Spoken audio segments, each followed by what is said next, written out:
My name is Margaret Hale, and I am 64 years old. For most of my adult life, I believed in quiet routines, shared values, and the comfort of mutual trust. My husband, Richard, and I had been married for 22 years. We worked hard, lived modestly, and built what I thought was a stable life together. He often said one simple phrase that framed our entire marriage: "We share everything." It was his motto, his reassurance, his proof of commitment. And for years, I believed him. Our home sat at the end of a quiet street lined with old maples whose roots pushed the sidewalks upward. We spent our evenings tending the garden or reading by the fireplace. Life was predictable in the way that feels safe. I had retired a few years earlier from my position as a hospital administrator, and Richard still worked part-time as a financial consultant. I trusted him with our finances because I trusted him with everything. But as I look back now, the cracks had been forming long before the break. Subtle hesitations when I asked about our savings. Unexplained withdrawals he waved off as routine. Moments when he seemed protective of the computer where he kept our banking spreadsheets. At the time, I chalked it up to stress or aging, never imagining it was a warning. Then came his mother's stroke. The hospital called on a Wednesday morning. His mother, Joanne, had been found on the floor of her apartment, disoriented but alive.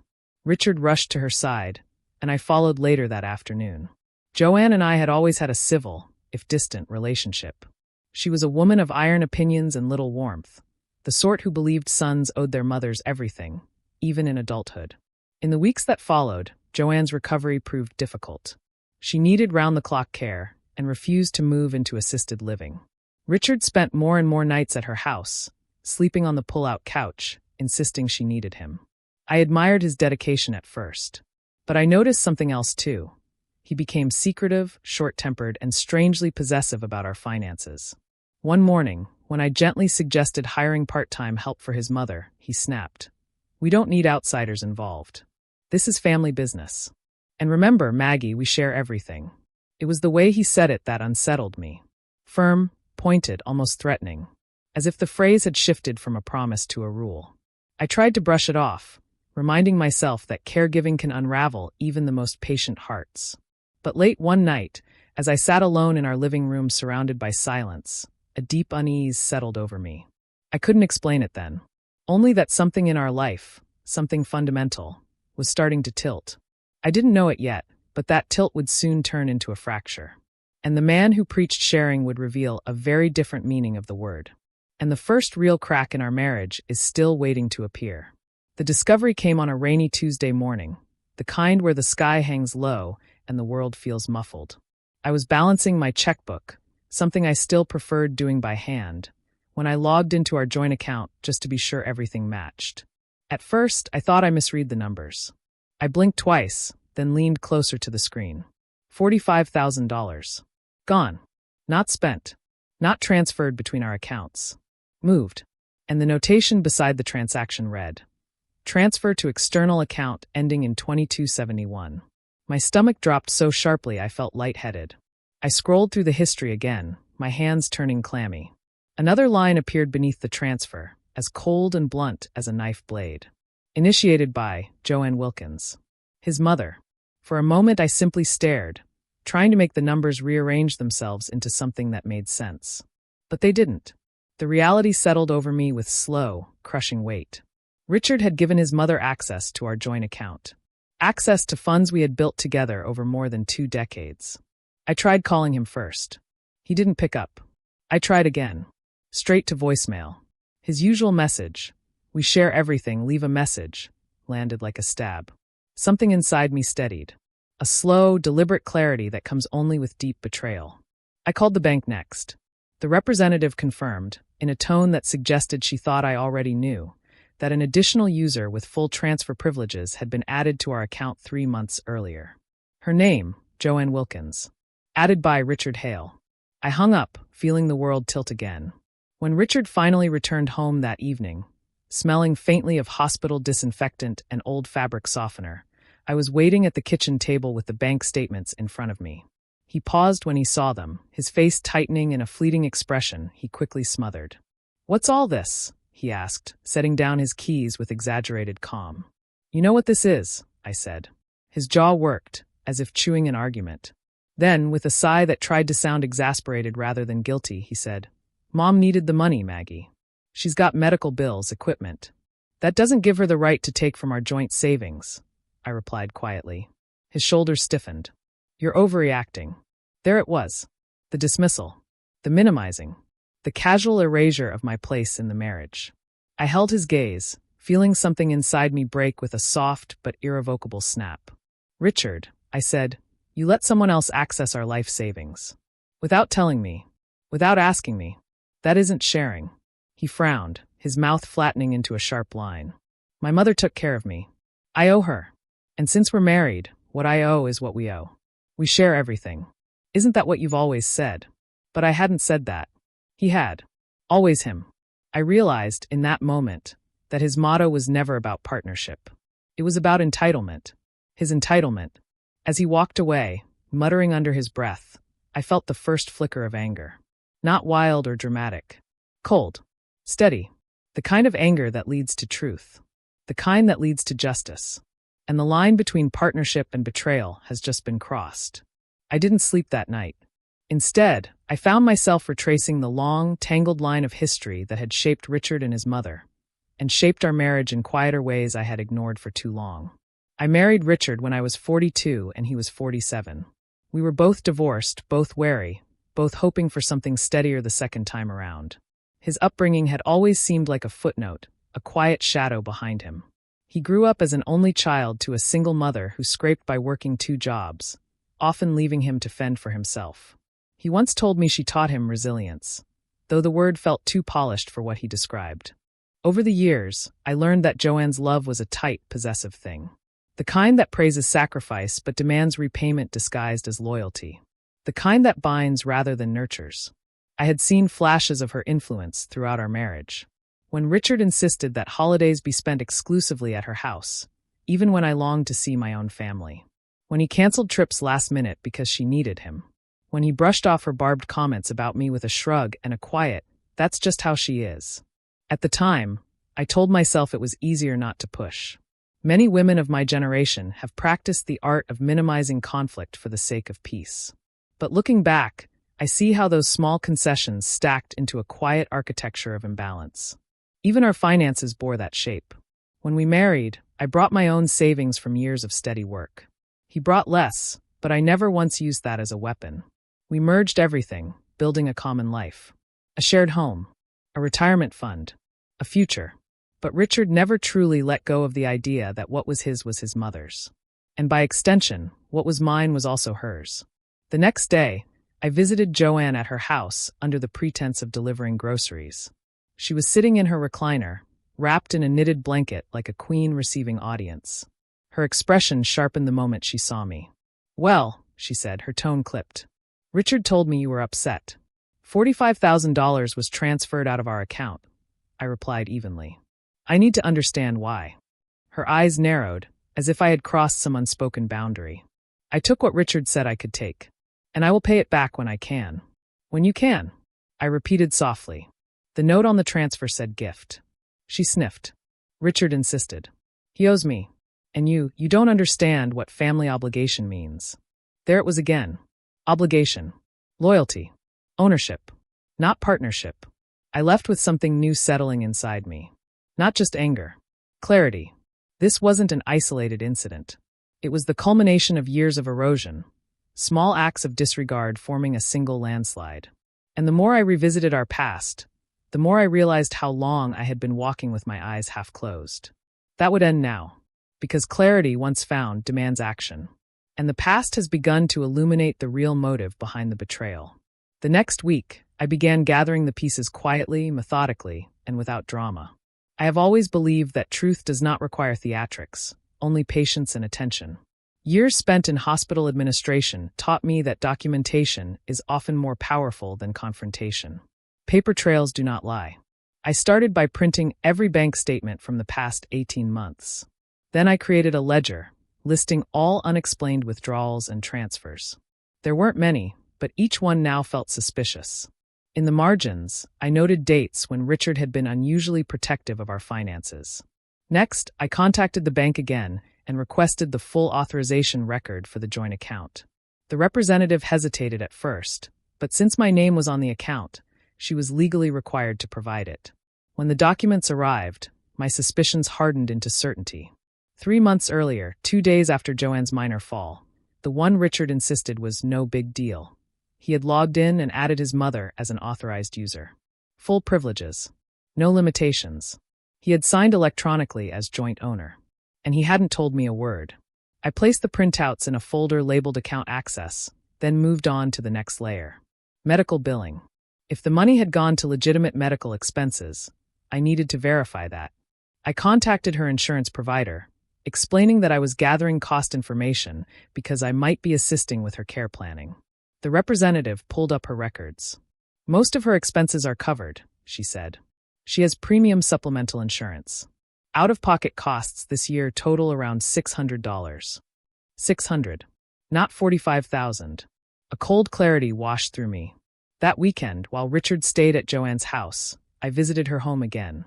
This time when I knew she'd be at a rehab appointment. The spare key hung, as always, beneath the chipped ceramic frog by her door. Inside her living room, I found the folder Richard kept on her finances. Several receipts. A few overdue notices.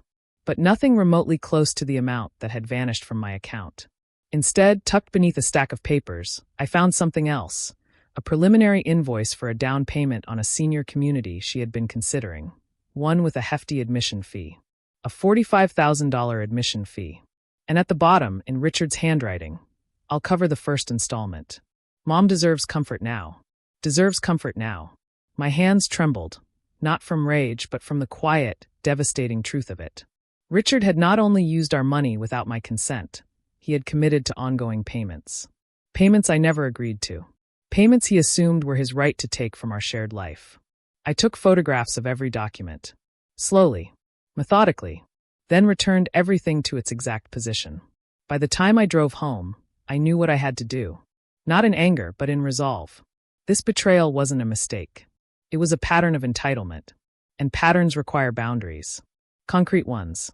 But before boundaries could be set, the truth needed to be revealed. All of it. And the evidence is gathering weight, ready for the moment it must be shown. By Monday, my folder of evidence had grown thick enough to feel heavy in my hands. A physical manifestation of the burden Richard had placed on our marriage. I decided it was time to test the truth against his version of it. That evening, when he came home, he looked tired, worn thin, and somehow older. I watched him drop his briefcase by the door and rub his face with both hands. For a moment, I almost softened. But truth isn't optional, and consequences don't vanish because a person appears weary. "We need to talk," I said. He froze, then exhaled sharply. I figured this was coming. I opened the folder and laid the documents on the kitchen table one by one. Bank statements first. Authorization records next. Insurance coverage numbers. The senior community invoice. Photographs of the handwritten note. As I spread them out, Richard's expression shifted from annoyance to surprise to something colder and more defensive. "What is all this supposed to prove?" he asked, though his voice carried a tremor. "That your mother didn't need $45,000 for medical expenses," I said. "That you gave her full access to our account without telling me. And that you committed to an ongoing financial obligation using money that belongs to both of us." He stared at the documents, then pushed back from the table. "She's my mother, Maggie. She raised me alone. I owe her everything." "You owe her love and support," I replied. "Not my retirement savings." His jaw tightened. "You wouldn't understand what that kind of sacrifice feels like." I met his gaze steadily. "Then help me understand. Why didn't you tell me?" He hesitated. A long pause. Then he said something that revealed more than he intended. "Because you would have said no." I nodded slowly. "Yes, I would have. Because $45,000 is not pocket change. Because decisions like that require discussion. Because we're supposed to be partners." "We are partners," he insisted, though his tone was strained. "And partners make sacrifices." "Joint sacrifices," I corrected. "Not unilateral ones." For a moment, his face flickered with something like shame. Then it hardened again. "Mom needs this community. She deserves to live out the rest of her life in comfort." "I agree," I said calmly. "But not with stolen money." That word, stolen, landed like a strike. His eyes widened, then narrowed. "That's harsh." "It's accurate." Silence fell between us, thick and charged. Finally, he spoke. So what now? You want me to make her move out?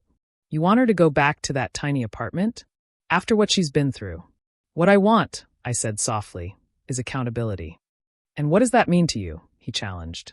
It means you and your mother return the $45,000. All of it. And it means you remove her access to our account. Permanently. He scoffed. That's impossible. She already used some of it. And I'm not throwing my mother out. You put her into that position, I said. Not me. He shook his head, pacing the room. You're being unreasonable. But reason in moments like these is not a shield. It is a mirror. Richard, I said quietly, you didn't just betray my trust. You violated our marriage. And now you're trying to make me feel responsible for the consequences of your decision. He turned toward me, eyes flashing. I did what I had to do.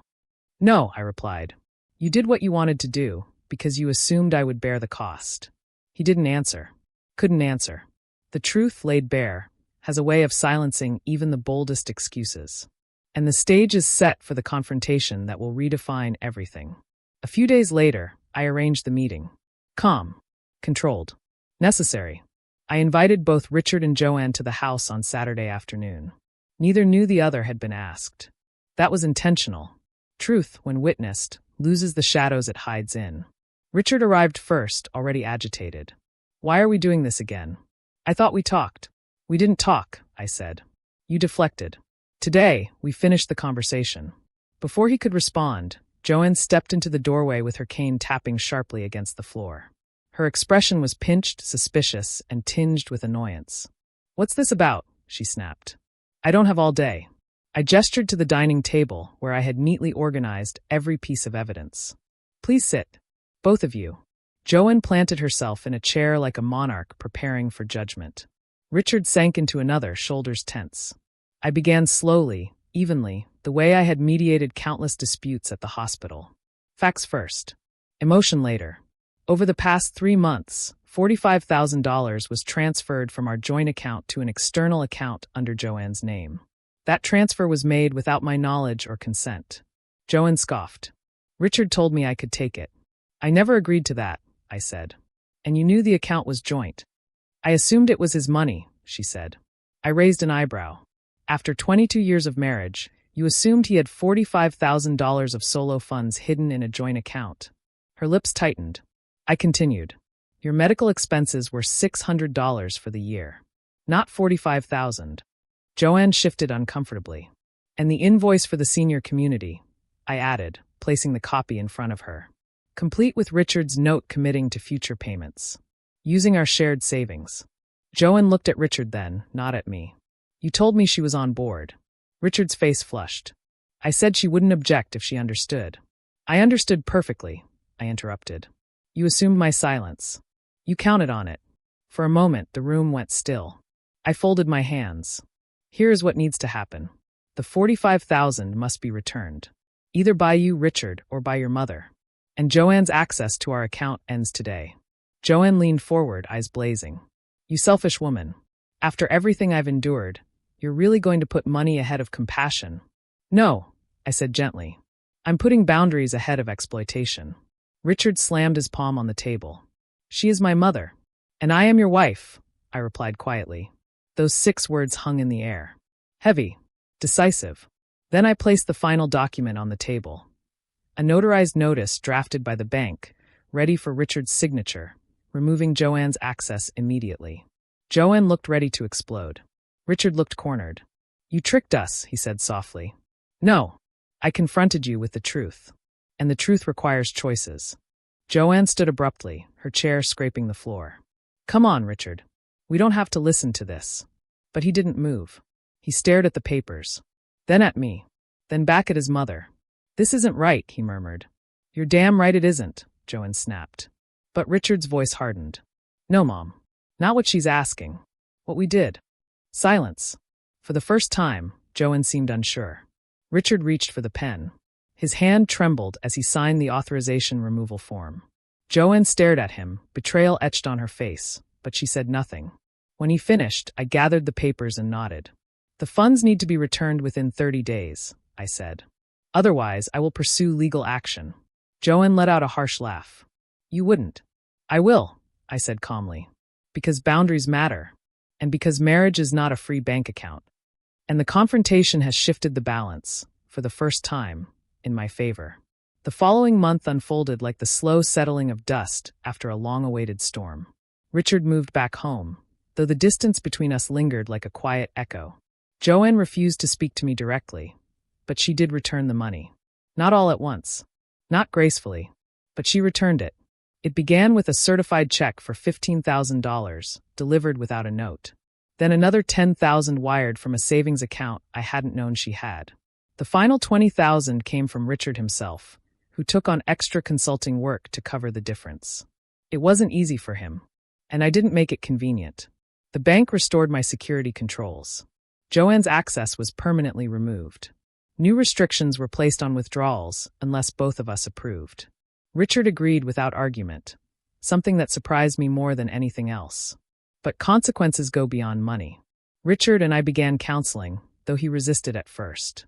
We can fix this ourselves, he said. But I insisted, because secrecy doesn't heal itself. Entitlement doesn't dissolve on its own. And forgiveness, if it ever came, needed a foundation of mutual respect, not guilt. In our third session, the therapist asked Richard why he had kept the transfer secret. He stared at the floor for a long time before answering. I thought if I told her, she'd think I was choosing Mom over her. And were you? The therapist asked gently. He didn't need to answer. Silence filled the room with truth. Joanne, meanwhile, retreated into her indignation. She called Richard nearly every night, berating him for betraying her, for allowing me to humiliate her, for choosing me over her. But something had shifted in him. He began setting boundaries, softly at first, then more firmly. I can't be your entire support system, Mom, he told her one evening while I overheard from the hallway. And Maggie isn't the enemy. Joanne didn't take it well. But she adjusted. Slowly. Resentfully. Yet she adjusted. By the end of the 30-day deadline, the money was fully returned. Every cent. And the gravity of what Richard had done, what he had risked, finally hit him. One night, he sat beside me on the couch, hands clasped tightly. I didn't realize how much I was taking from you, he said. Not just the money, the respect, the trust. I nodded. I know. I want to make this right, he said. Not because I'm afraid of losing the marriage, but because I'm afraid I already damaged what mattered most. It wasn't a perfect apology, but it was honest. And honesty at that stage was enough to begin rebuilding. Consequences are not meant to shatter people. They're meant to correct the path. And slowly, Richard was learning to walk differently. And healing, tentative and fragile, has begun to take root. I often sit now on our back porch in the evenings, watching the sun dip behind the maple trees. Life has calmed again, different but steadier. Richard and I are rebuilding our trust, piece by piece, through conversations once avoided, through boundaries once neglected, through honesty long overdue. Looking back, I see the truth clearly. Betrayal does not always arrive in dramatic thunderclaps. Sometimes it arrives quietly, disguised as duty or love or loyalty, masked by phrases like, we share everything. But sharing without respect is simply taking. And love without boundaries is simply dependency. I once believed that maintaining peace meant accommodating the needs of others, even at the expense of my own. But I learned that boundaries are not walls, they are doors. They define what remains protected and what must be earned. They teach others how to treat us.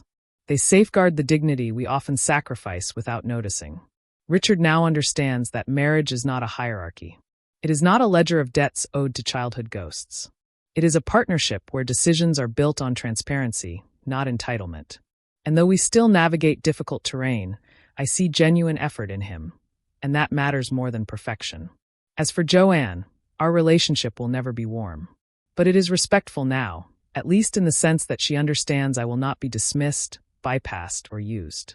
And sometimes, respect without closeness is the most peace one can hope for. The $45,000 is back where it belongs. But more importantly, my voice is back where it belongs, uncompromised, steady, and heard. I share this story for anyone who has ever felt overshadowed, overlooked, or expected to endure silently. Justice does not always require anger. Often it requires clarity, documentation, and a calm resolve to stand firm. And sometimes the greatest act of revenge is simply insisting on the truth and refusing to carry the weight of someone else's choices. Thank you for listening to my story. If it resonated with you, I'd love to hear your thoughts. What would you have done in my place?